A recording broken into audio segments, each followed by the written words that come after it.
Decision Desk called it last night. The Republicans have taken control of the House officially and are now currently sitting at 219 seats. Meanwhile, other outlets are saying not so fast. Fox News has Republicans at 214, but I think Decision Desk is correct. When looking at the seats, they waited a long time to call this. I'm not an election expert. Based on how many votes are remaining in the margins and the last ballot dumps that came in, it doesn't look like the Democrats are going to be able to win these seats. Decision Desk then has no problem saying Republicans win House, delivering Trump a trifecta. And my friends, Democrats could not be happier. Oh, I know. They're melting down. And I'm making the assumption they could not be happier. And I think my assumption is correct. And the reason why is because now they have something to complain about.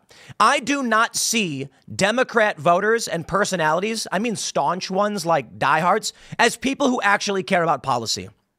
There's this great post-mortem from Destiny, the liberal, and clips are going around. And in one, there's this guy saying, well, you know, the thing is Republicans moralize and Democrats, they just like to use facts and numbers. And when they say, look, this will do that and this will do this, people just don't care.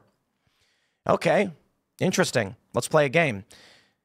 Name some of Kamala's policies. I mean, functionally policies. Like, what was she going to do that was going to make the economy better? Ah, that's right.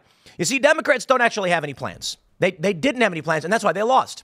They're playing this game where they're like, why don't we have a Joe Rogan or a Tim Pool? Or Theo Von. I'm not the biggest name. But the reality is, you did. And then you went nuts. And see, let me tell you where a Joe Rogan, a Tim Pool, and a Theo Von actually are. Theo Von is man, during Trump, it was great. My friend bought a boat. That was funny. Everybody loved that. Joe Rogan and I, much more probably much more I than Joe Rogan, because I came out and backed Trump in 2020. I'm just like, hey, man, whichever party is making the right sales pitch, I'll take. If your plans make sense, they adhere properly to a functional system, I'm going to vote for it. Democrats don't do that. Some do. Most do not. And I'm going to throw it right to the top level. What were Donald Trump's plans? Okay, so Trump comes out and says, we've got an illegal immigration problem. This is displacing low-skilled workers. And you're like, okay. Yeah, people are upset about this. They're going to the community centers and they're finding illegal immigrants occupying buildings and things like this. Democrats were like, refugees need our help and Trump is Hitler. And you're like, yeah, can you elaborate this? And look, let me stress. Some Democrats may come out with plans and say things like, this is how the economy is going to work with more refugees and migrants coming in, because they don't say illegal immigrants. Some may have been doing that. But Kamala and the top level Democrats in the ads were not doing that. Kamala came out and said, we are going to deal with price gouging at the corporate level. It only took 10 seconds for the average person to be like, yeah, nobody's doing that. That's not a thing you can stop. You can't just come out and bang a gavel and say no price gouging. And then it's remarkable. Oh, what was it? It was like CBS or something, or ABC. They were like, Donald Trump, the president can't control the price of butter. Oh, wow. I seem to recall Joe Biden canceling the Keystone pipeline deal, thus resulting in an increase in the cost of energy. And it actually is functionally simple. When you shut down a pipeline that transports oil, and then they say, yeah, but it wasn't coming here. It was going from Canada to the Gulf to be shipped out. Let me explain, liberals. When you shut down energy production, namely in the United States, you are telling people that if we expect X amount of growth and we require Y amount of energy for said growth, and then you curtail energy production, people are going to say the supply of energy will not meet the demand for the United States. We are weakening our positions. But it wasn't just Keystone. It was canceling fracking on public lands. And that goes outside the petrodollar. That's natural gas production here in the United States. So now Donald Trump, it's very simple. He can say, we're going to give the fracking contracts back, which is going to increase supply of energy. This across the board will, with greater supply, reduce cost of energy. At every level, when you're producing butter, for instance, which by me, I kid you not, at our local supermarket, $7.50 for a 4-pack of Land O'Lakes. Fine, we'll buy the Weiss brand. It's only $5. Still, it's nuts. Absolutely crazy. Here's what happens. You got a farmer. He's got equipment. He's got to run the equipment. He needs energy costs. He's got cows. He's got to feed them, energy costs. They got to ship the grain in, energy costs. Then he's got to take the milk from the cows, transport it to a processing plant, which makes butter, transportation cost. Then they got to bring in packaging, transportation cost. Every level, when your energy goes up, exponentially increase the cost of goods. Anyway, I'm ranting here. The point is this. Trump's got a trifecta, and Democrats are running on a whole lot of nothing. And now I've got this tweet from Ezra Klein where I think it perfectly exemplifies exactly what the Democratic Party is and why they're so happy about this. Now, again, I'll stress, they are losing their minds, but yes, they're happy. It's performative. Oh, the fascists have taken over. La resistance must rise again. It's exactly what they want for their grift because they're offering up nothing substantive to the American people to fix their problems. As exemplified by this tweet, I believe is greatly exemplified by Ezra Klein. Now, look, I'm of two minds on this. I think it's fair that Democrats do a post-mortem and try and figure out where they went wrong and how they can win. But me, I don't care about politics. I got two guys standing in front of me and one guy's like, hey, I got a plan. Want to buy it? The other guy's like, I got no plan. Let's be angry together. And I'm like, I'm buying the product from the guy who says he has a plan for me. I don't care about your political party. When the other guy then says, I got to figure out how to convince this guy to buy from me. I say, my dude, how about you actually just do the right thing and maybe I'll come around? If Democrats' response to this, and this is what it is to say, what can the Democratic Party do to reach these people better? I'm just like, well, you don't need a special plan or anything. It's called being sane, reasonable, and rational. But what we're seeing from this postmortem is Democrats saying being a Democrat is all that matters. When they come out and say the Democrats should adopt a pro-gun stance, that was a big clip from Destiny's postmortem. They should adopt pro-2A stance and say this. And I'm like, what you're telling me is they don't actually like guns. They just want to be Democrats. And I'm like, dude, I don't care. I support the Democratic Party. Until 2020, I donated the max to Andrew Yang and Tulsi Gabbard. I said, I like these people. I said Donald Trump should bring Tulsi Gabbard and Andrew Yang in to his administration as an olive branch. Get the moderates like me. And a lot of people are like, no, Andrew Yang's nuts. What they're telling us with all of these postmortems is that it is better to be a Democrat than to be right. Me? I don't care what your political party is. If you come to me and say, here's a plan that makes sense, here's something reasonable and rational, I'll say, okay, I like that. I'll take it. And that's exactly what Republicans did. Now, when Democrats come out and say, maybe we should abandon that policy and try this policy, what they're really saying is we are a team Democrat. Policy doesn't matter. Convincing the American people to support Team Democrat matters. Okay, well, if you break it down like this, Republicans have an agenda, and their agenda is not what they're selling to the American people. But you know what? That's how it's been for a long time, actually. Democrats and Republicans were just trying to get as many votes as possible. That's all that matters. And they do whatever they want. But the MAGA populist movement is a bit different. You've got this fight now in the Senate. We don't want these rhinos. And I'm not even convinced Rick Scott's the right choice. But that's what people are saying is the better of the three. So it's like, okay, fine, whatever. I mean, I'm going to roll my eyes. But Donald Trump has an agenda and a populist mandate, a popular mandate. It is, in my view, the moderates saying this plan makes sense. I get people asking me the other day, well, what about tariffs?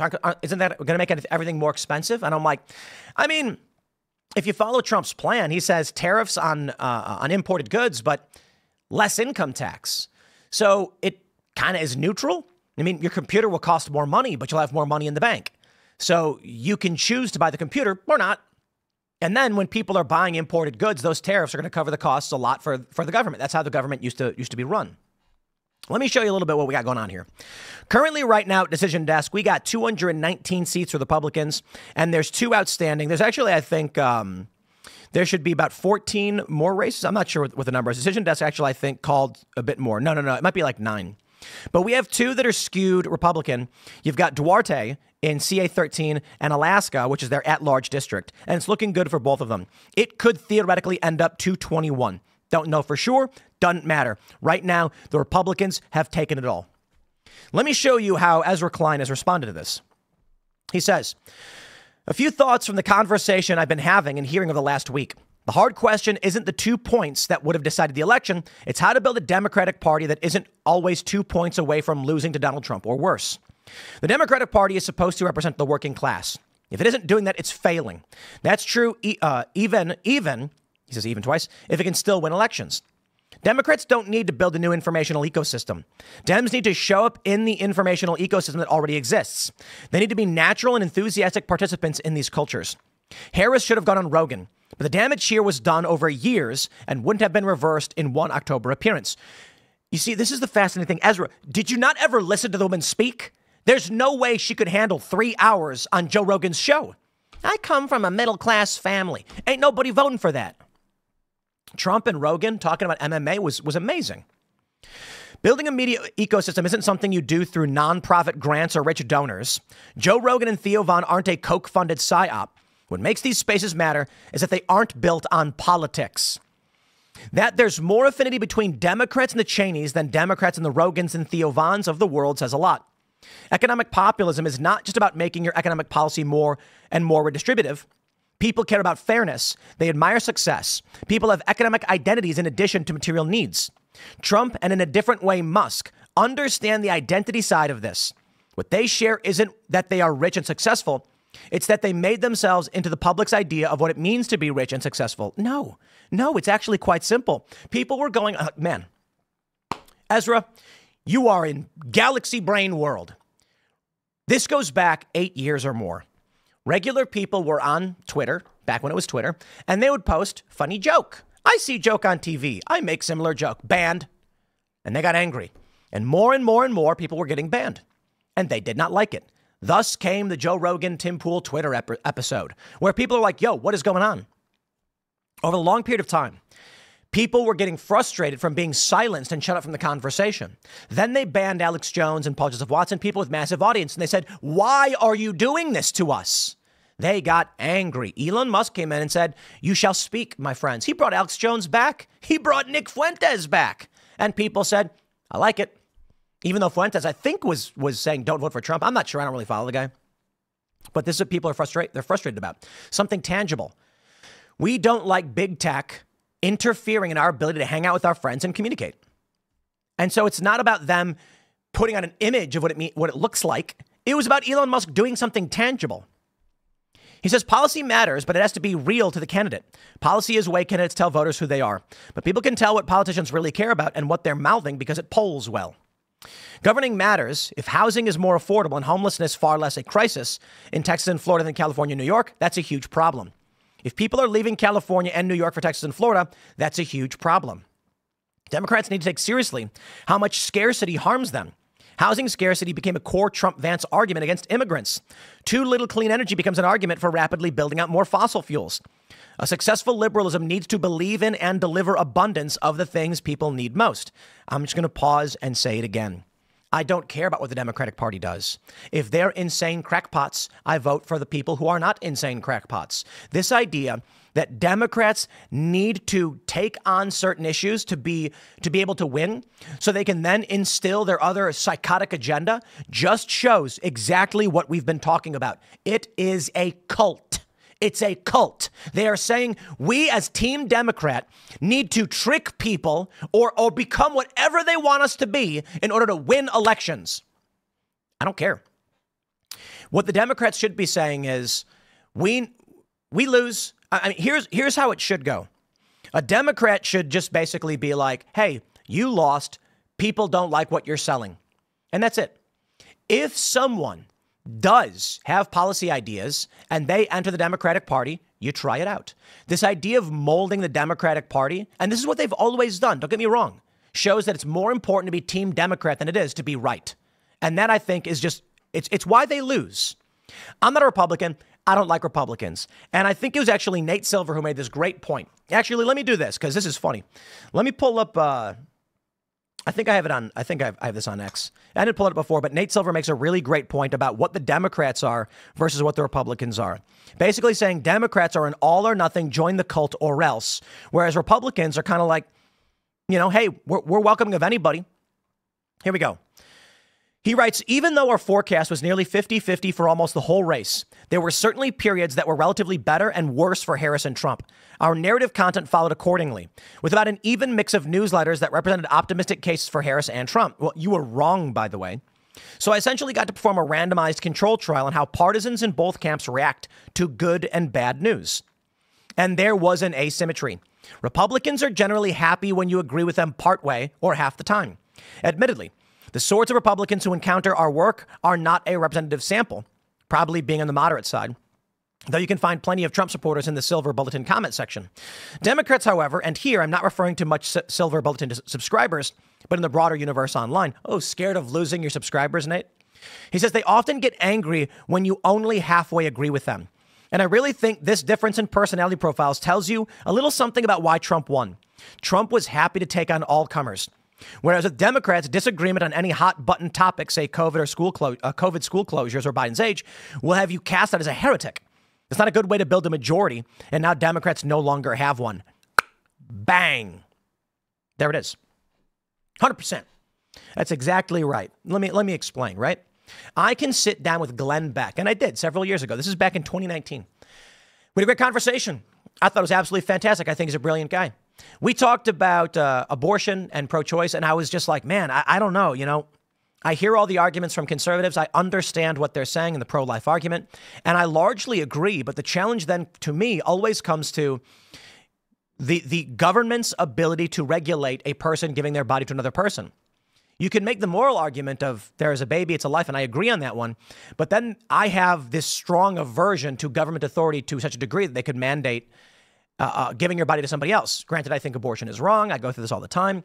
It should be unthinkable, not illegal. It's the Ron Paul approach. Big fan of Ron Paul. And Glenn smiled and we shook hands and he was like, I'm glad we could have this conversation. We try to understand each other. Maybe we can figure something out. And I'm like, yeah, absolutely. A nice guy like that, I absolutely would be willing to compromise on certain issues at hand. This is what we do. Democrats don't do that. Yo, we had Matt Bender on Timcast IRL and Seamus. Seamus is ban all abortions, ban IVF, pro-life to an absurd degree.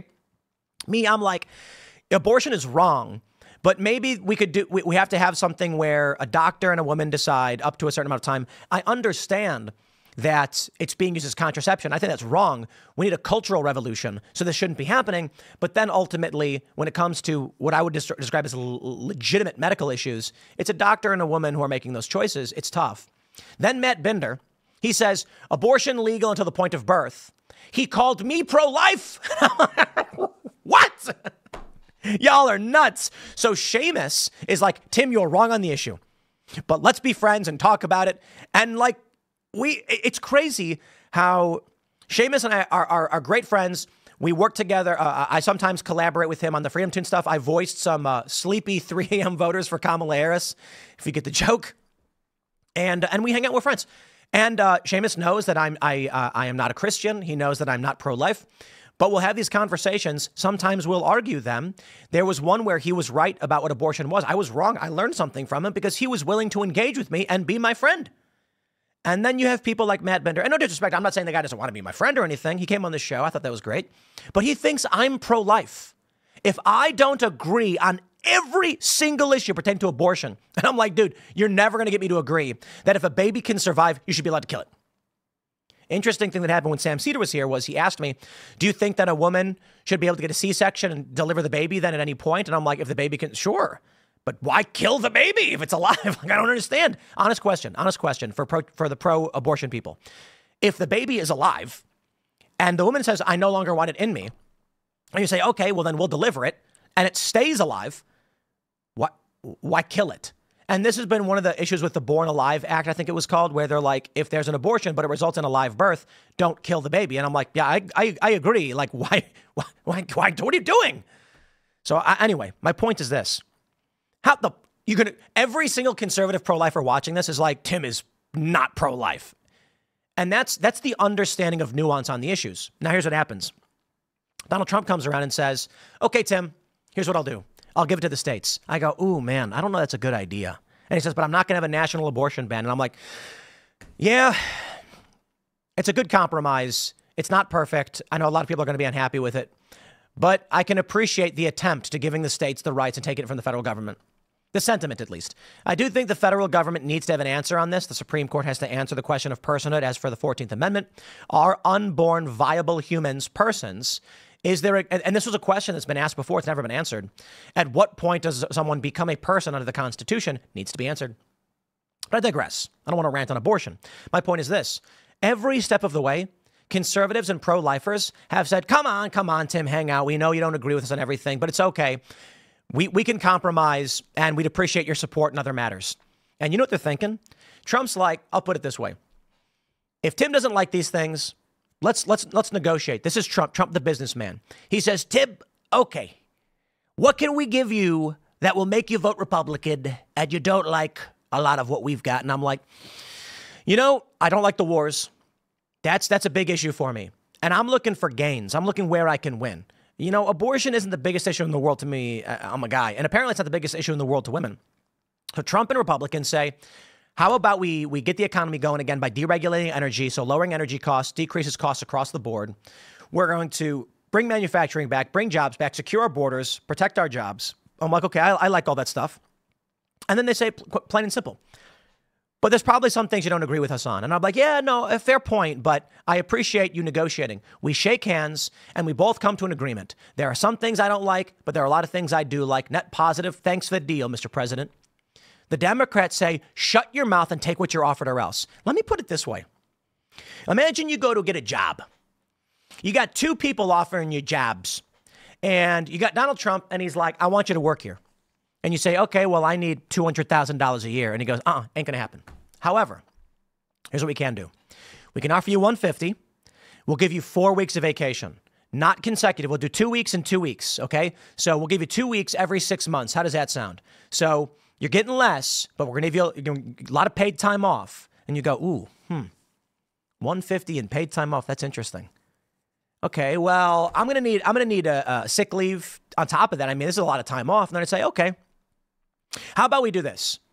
You get sick time within reason, and we're going to give you a bonus incentive. So if your performance exceeds a certain amount, we'll give you another $25K at the end of the year with review. And I go, oh, this is great.